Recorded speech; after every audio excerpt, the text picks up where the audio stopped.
what this is going to be about is really what's going on with your business castle. I mean, I did this presentation. Most of us all here should be all BNI. I did this in conjunction with two other people, which we'll talk about first and foremost, which is kind of going backwards and also sharing the limelight, if you will. But it's also very important with what we do as mobile office strategists, because everybody now has access to all of their systems from their phone. Some people use it, some people don't. It really all depends. But one of the things I see, especially within BNI, is that everybody thinks it won't happen to me. I'm too small to bother with. All these excuses about why I shouldn't really worry about it or spend the money, because my data for my little roofing company, my consulting company, whatever it is, I don't care what company you run. If you're a solopreneur or a small business owner, that data is still valuable. And even that in and of itself, when you get ransomware, they're not asking for the hundreds of thousands of dollars, millions of dollars that we hear about on the news. They're asking for 500, 1,000, 1,500, right? And you in your head think, why not? It's only 500 bucks. But imagine everybody in this room had to give up 500 bucks. As a small business owner, that could be a big dent in that profit for that day. So one of the things that I talk about is the cost.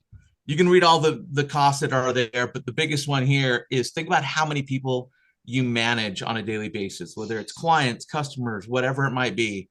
On average, you're dealing with $165 per client.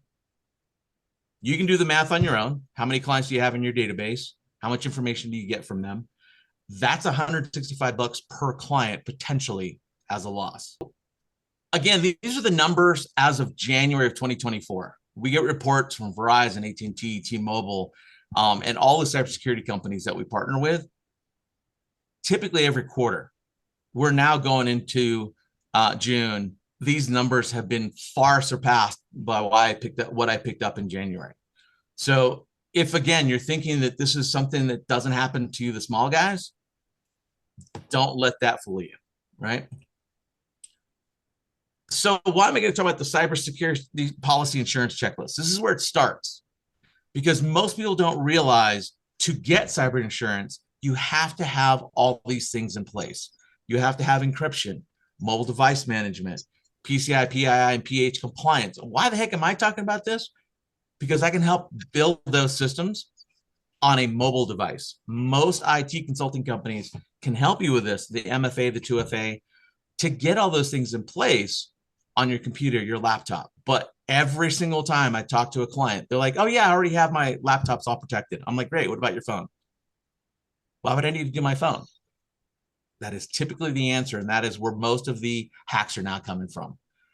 So if you think you can just go down to the, your commercial business insurance agent in your chapter, say, hey, John, Jill, I want to go ahead and get cyber insurance for my company.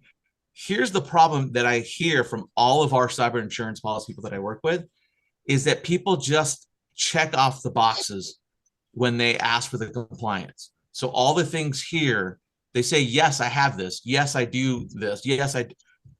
And what happens is when you actually get breached, that insurance policy is worthless, because they're going to go through and audit your systems and see that you don't have MFA, 2FA, see that you're not compliant, that you're not doing the trainings to make sure your employees actually understand that they cannot write a credit card down anywhere. And yet they're paying monthly for a service they can't actually use. So that's kind of the start of where I come into play with mobile cybersecurity. I've got to make sure all these systems are in place. So yes, your insurance policy will actually protect you, right? Anybody know what pen testing is? Maybe no, possibly. I see a couple of nods. Yeah. Pen test is penetration testing, right? There's a lot of companies, and Jen should know this, that do penetration testing. They will go through and verify that it's kind of hard to get into your systems, whether it's your database, it's your project management software solutions, whatever it is that you have set up. Problem is, they usually don't test the mobile devices, right? And that is still a big gap. Again, we're going to get into those numbers in a second. So we're now partnering with companies that do offer the pen testing for your mobile devices. So if you've got a company with 3, 5 phones, 150, 250 phones that are all in the employees' hands, we now test them to make sure that it's not an easy aspect for you to get into, or for a hacker to get into your phone. All right. So that's really becoming more important nowadays. This is actually one of the companies that I work with. He's in our chapter. He does everything else, but guess what? He sells more cyber insurance than anybody else that I know of now because of what's going on now. And so we partner really well together. So this is a good power partner across the nation for me, is any of those commercial agents that are doing insurance. This is a big bonus on this slideshow, by the way, about the power of BNI power spheres, because this in and of itself is going to actually showcase two different types of companies that I work with. Now, where are these coming from on these breaches? Well, you know, you're dealing with external breaches about 83%, but look at the second one. 74% are actually coming from human error, which means you're clicking on that text, you're clicking on that email, you're clicking that link. That can be taught to make sure that you know what to look for. So a lot of times when we work with clients, we also teach them how to manage the influx of all the data that we've got incoming to make sure that it's coming from John Geese, not right. And maybe it's misspelled on his email by one letter. He doesn't know it. Somebody could be, you know, acting as him and sending everybody an email saying, hey, I've got a deal for you. Click on the link and you'll get that deal. Yet it's, and I remember spelling this wrong the first time I met you, John. It's G-I-E-S, not G-E-I-S, right? But it's something that tiny that could get you in trouble, right? This is one of the scariest and coolest tools that I can think of for people to understand. Have you been pwned, right? Have I been pwned, I should say. You can look this up. It will tell you every website going all the way back. I think it's, oh gosh, 2016. It's going way back now. For all the websites that you might have your information on there that have been hacked. What does that mean? If you were on Sprint's database at one point or another, or T-Mobile's, or AT&T, or Verizon, did I miss any? Because if you were on any four of those carriers, every single one of their systems have been hacked. This will come up on the site showing that, hey, Verizon was hacked. Make sure you change your credentials. And yet, I see most people don't do it. Like, oh, well, again, it's not that big of a deal. It was just Facebook. It was just my Google account. And yet, how many websites now use those Facebook and Google credentials to manage your entire ecosystem, right? So if I can have that information, and it's not going to be an instant, oh my gosh, I need to go ahead and jump in here and fix this. No, it's going to be sometimes where they just put a Trojan horse in your systems and just wait for you to log into your accounts, wait to log into your bank accounts, wait to log into all these systems that you're logging into, and slowly but surely build a profile on you to then take over your systems, because now they're completely going to lock you out. It's pretty bad. So here's all the things that we can offer. The biggest ones I tell people, if you don't want to do anything and you don't want to protect yourself, you don't want to pay monthly, at least get a data backup. At least once a month, I get the question, Carlos, I lost everything. How can I get it back? Anybody know the answer to that one? It's gone, folks. It is literally gone. You know, it gets locked down. So that's the tough part with a lot of this. We can help with all this.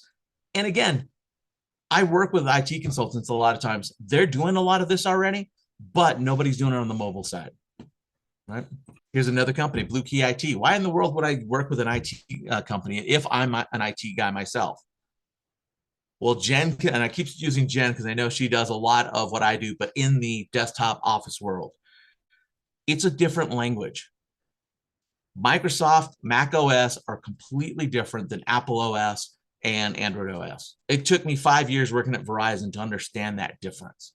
Coming from an IT consulting company that I used to run, it's now really nice to be able to understand all four languages, if you will, because that gives me the opportunity to help you in so many different ways, not just in the office environment, right?